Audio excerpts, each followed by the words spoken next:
Dear students, today our topic is Region and Regionalism Conceptual Framework. In this lecture, you will get acquainted with the understanding of basic concepts of region, regionalism and regionalization, which will act as bedrock throughout the course to comprehend the subject in a better way. Moreover, in this lecture, you will learn why regional organizations are necessary in an international system and what are the advantages and disadvantages of regional organizations. Dear students, the hallmark of contemporary international politics is the proliferation of regional groupings of varied nature and scope. The inclination in the post-Second World War period has been towards several worlds instead of one. The process of decolonization after the end of Second World War created a large number of state actors in world politics, necessitating a redefinition of international relations. Like human beings, states also have to exist and progress in association with other nations. They may also be further divided into groups. Groups of nations are generally formed with the objective of gaining security, economic development, and social progress.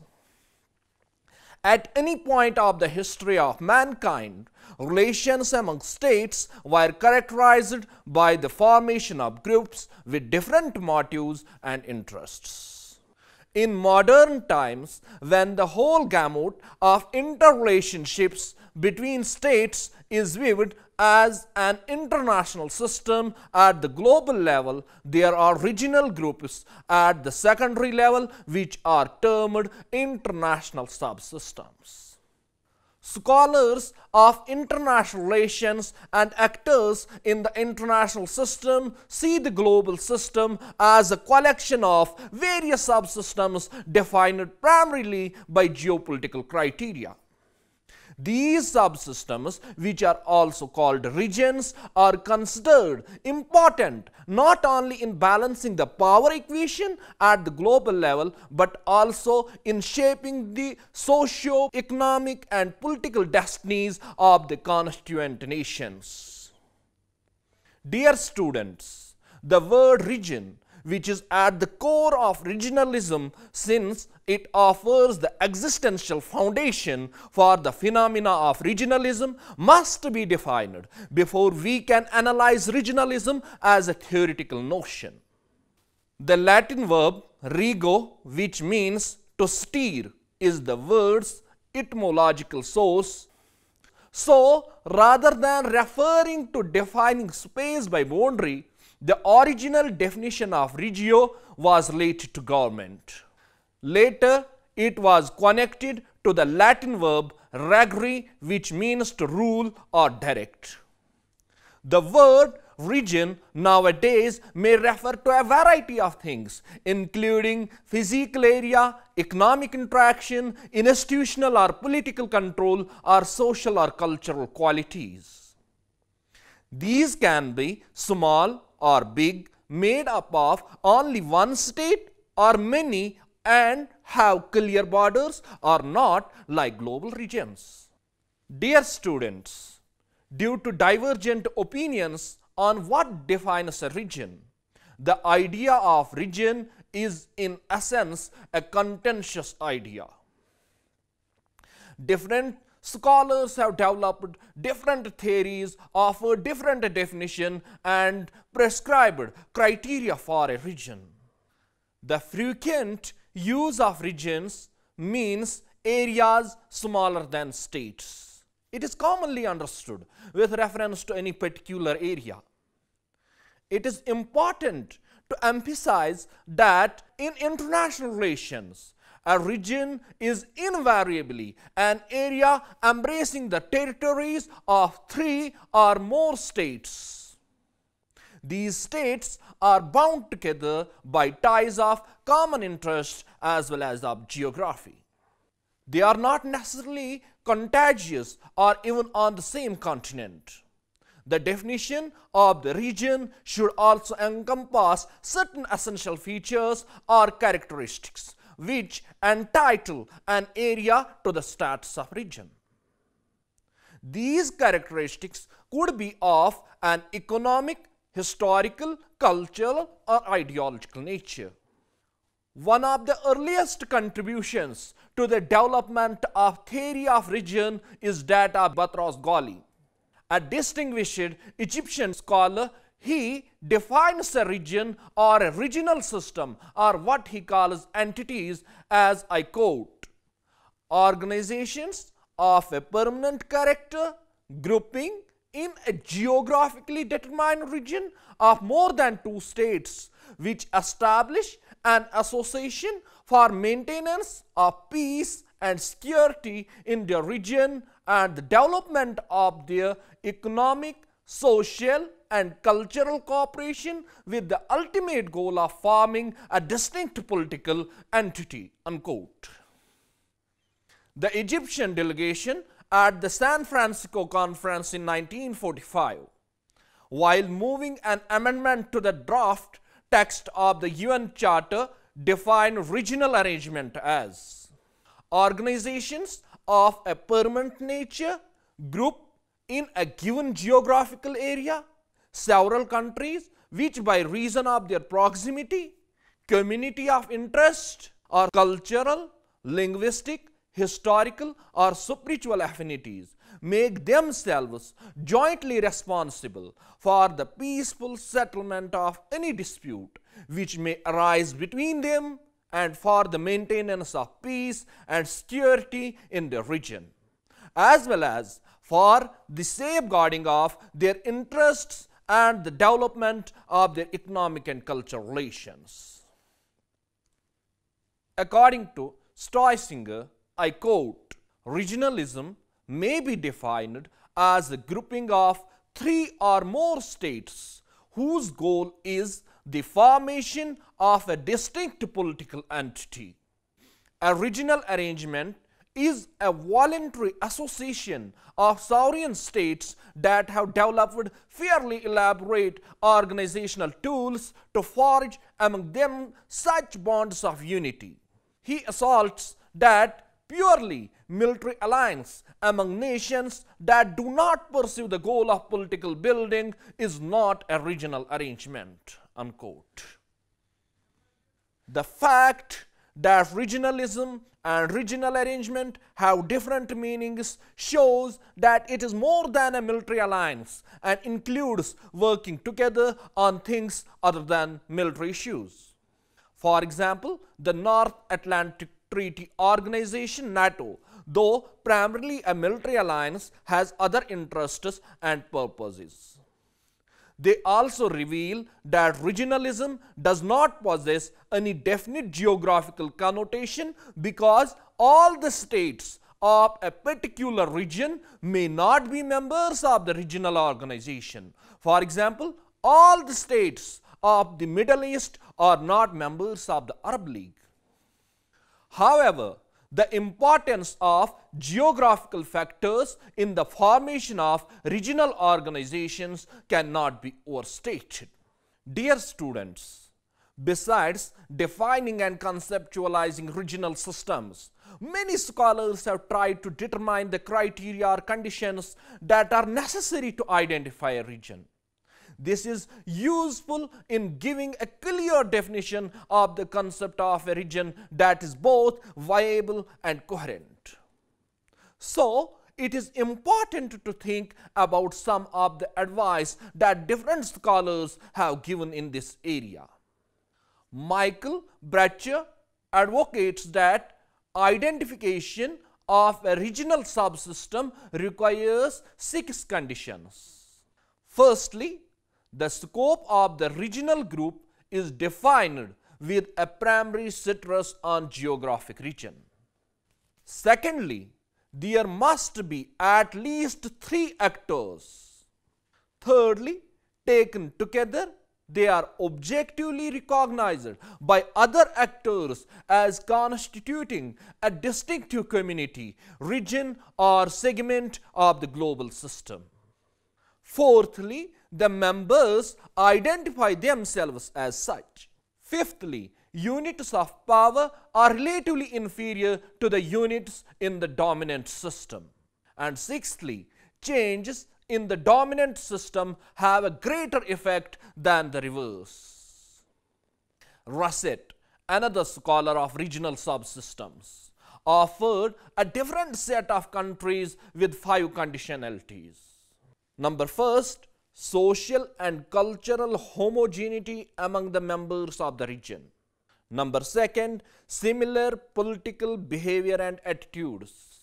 Number third, political interdependence. Number 4, economic interdependence. And number 5, geographical proximity among members of the region. The main flaw in the criteria for forming regional groups and organizations developed by most Western scholars in the 1960s and 1970s is that they are dominated by the mindset of the evolving post-war international political system. Essentially, all the regional organizations were conceived to be closely linked to and affected by the international system dominated by certain powers. That is, they were supposed to be subordinate to it. Dear students, in the light of ontological disagreement over what constitutes a region, it is natural that regionalism and regionalization also become a much contested concept. The meaning of these two concepts is different for some authors, as Hittny and Katzenstein defines regionalism connotes the set of ideas and principles that distinguish the member states in a regional context, while regionalization means a process of regional interaction. Andrew Hull, going on the same board, defines regionalization, the growth of societal integration within a region and to the often undirected processes of social and economic interaction. On the other hand, Gamble and Payne outline regionalism as a state-led or states-led project designed to reorganize a particular regional space along defined economic and political lines, and regionalization as a societal process. Stubbs and Underhill are comprehensive in their approach to regionalism and makes it possible to examine the elements and forces underpinning the region and regionalism respectively. Stubbs and Underhill characterize regionalism with 3 core elements.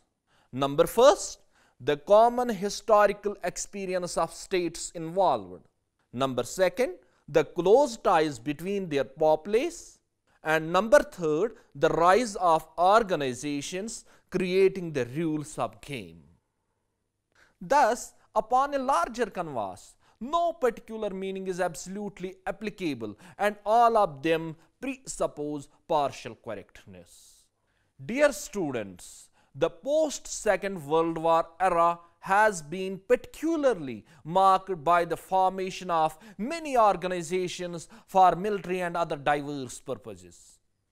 The reasons for the multiplication of these organizations may be summarized as: generally, the states form regional organizations for 3 major reasons.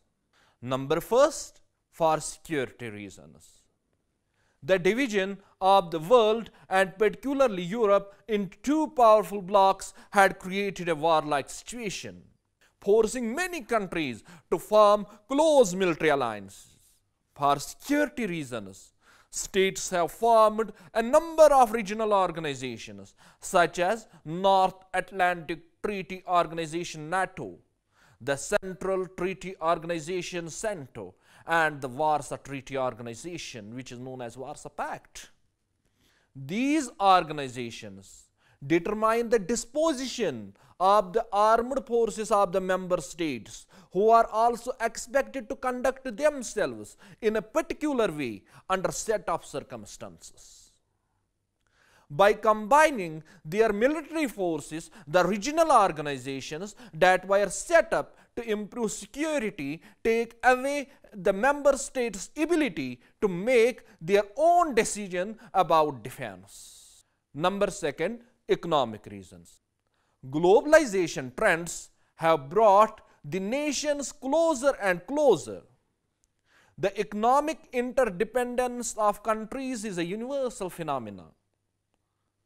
Certain regional organizations like the European Economic Community, the Council for Mutual Economic Assistance, the Latin American Free Trade Association, etc. have been formed with a view to promoting economic interests through mutual economic assistance, collaboration in technological know-how, etc.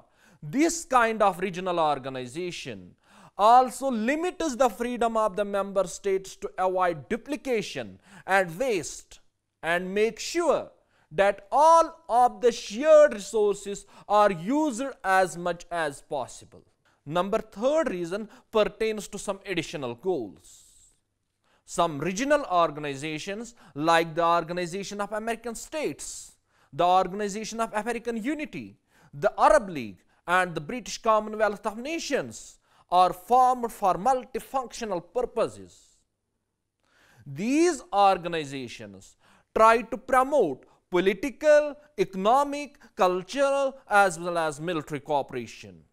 After the Second World War, many Afro-Asian countries were liberated from the colonial rule.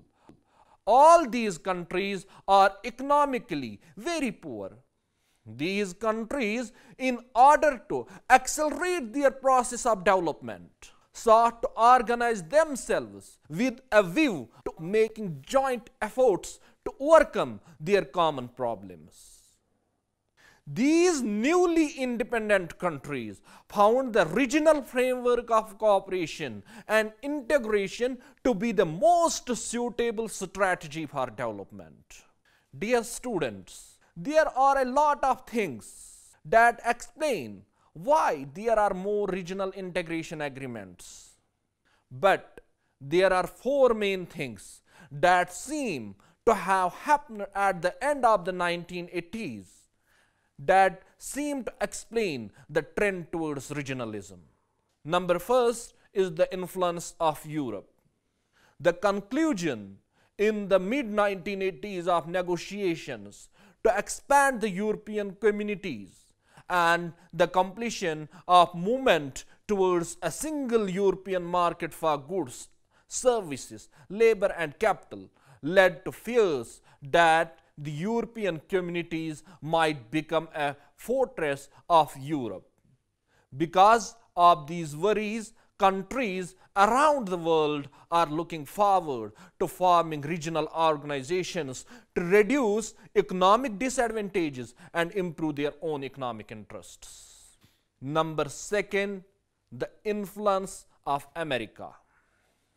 The United States' frustration with the lack of multilateral progress coincided with renewed Canadian interests in a free trade arrangement with its larger neighbor.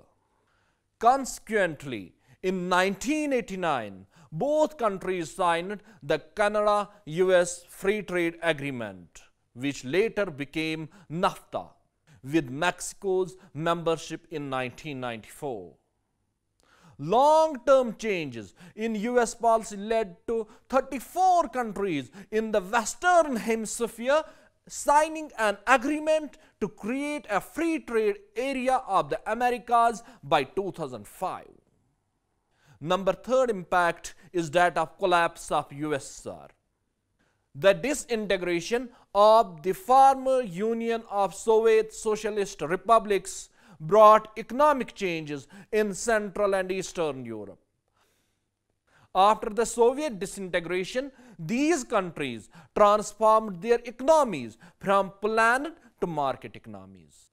Since the European community was not able to make deals with the new countries, the rest of the world became more worried that Europe as a whole might become more focused on itself at the expense of multilateral trade liberalization. Number 4 is the new liberal policies in most developing countries. The spread of democratic regimes in most developing countries resulted in a convergence of political interests that led to the pursuit of similar economic development policies, mainly of regional arrangements. The greater consensus regarding economic strategies has involved the abandonment of import substitution policies in favor of market liberalizing ones as a prerequisite of successful regional integration. Latin America is the best example of why import substitution does not work and why countries need to look outward. Dear students, growing South-South cooperation is one of the essential components of the new international economic order. International trade flow is today dominated by the North. South-South cooperation is the only way out to counter the growing trend of protectionism practiced by the North. Collective self-reliance will boost the morale of the states in the South and increase their bargaining power. In fact, the existing international economic order has been operating against the basic interests of the poor countries due to the growing protectionist tendencies among the rich countries. In the world market, the products of poor countries are facing tough competition with the products of rich countries. As a result, the share of poor countries has been decreasing in the world market, while the share of rich countries has been increasing sharply with the passage of time. Under these circumstances, poor countries are left with only one option, that is to promote mutual cooperation in order to solve their socio-economic and political ethnic problems and to achieve collective self-reliance. So, if the South wants to be less dependent on the North, it needs to think hard about ways to work together with the North. Such cooperation is also beneficial to the poor countries in order to improve their prospects of cooperation with the rich countries in the future. According to K.K. Bargao, regional cooperation facilitates the development of microeconomic core for micro-development optimization, meeting the challenges posed by changing global economic and political conditions, exploiting opportunities created by neighboring economies. This implies that a country may join more than one regional grouping, safeguarding the interests of members of regional groupings in international negotiations through the development of collective positions and thereby enhancing their bargaining power. There are two different opinions among scholars on the formation and continuation of regional organizations. One group of scholars holds that the age of the nation state is over. The concept of nation state is outdated and supranationalism is the present day reality. To put it in the words of J.B. Miller, I quote, "It is fair to say that when a scholarly interest in integration became active, it had behind it a good deal of criticism of the sovereign states as an institution. Such an argument may be subject to criticism. It may be argued that the nation state is still a reality in international relations, however vague the term nation state may be defined. Given current realities, it is difficult to accept that the heyday of nationalism has passed and the nation state is fading or is in the process of fading. This point has to be examined carefully. Keeping the successful functioning of the European Economic Community in mind, one might say that nation states are withering away. In spite of the fact that regional organizations are flourishing, nationalism retains its status in relation between countries, and national interests will continue to guide the foreign policies of the countries. Even the countries of the European Economic Community are no exception to this. Leroy Bennett gives an account of the grounds on which regionalism is preferable. Those grounds on which regionalism can be supported are listed as: small groups of neighboring states have a natural tendency towards regionalism because their interests, traditions, and values are similar. Political, economic, and social interaction is easier to achieve between a smaller number of states in a smaller area than it is on a global scale. Regional economic cooperation creates larger economic units that are more efficient than the smaller states and can compete well on the world market. Local governments are more willing and quick to deal with threats to peace than states that are farther away from the scene of conflict and don't care as much. By confining states into regional groupings, a global balance of power can be maintained, and world peace and security can be maintained. The world is not ready to establish global authority. Regionalism is the first step towards getting more experience and finding areas of agreement so that governments can work together and become more integrated. Universalists fail to take into account the heterogeneity of political, economic, and social factors throughout the world that work against global unity. These differences can be more easily dealt with within a regional framework. Dear students, thus from the discussion, we came to the conclusion that due to divergent opinions on what defines a region, the idea of region is in essence a contentious idea. However, any definition of the region should also encompass certain essential features or characteristics which entitle an area to the status of region. These characteristics could be of an economic, historical, cultural, or ideological nature.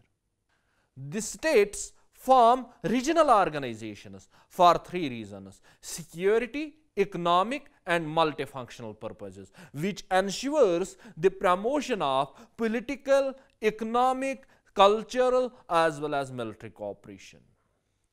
A regional framework would reduce tensions and conflicts within the region. Regional cooperation is simply a mutual benefit adjustment based on national self-interest. Regional cooperation is intergovernmentalism that seeks to harmonize interests. Dear students, I hope you enjoyed today's lecture on region and regionalism. Thank you.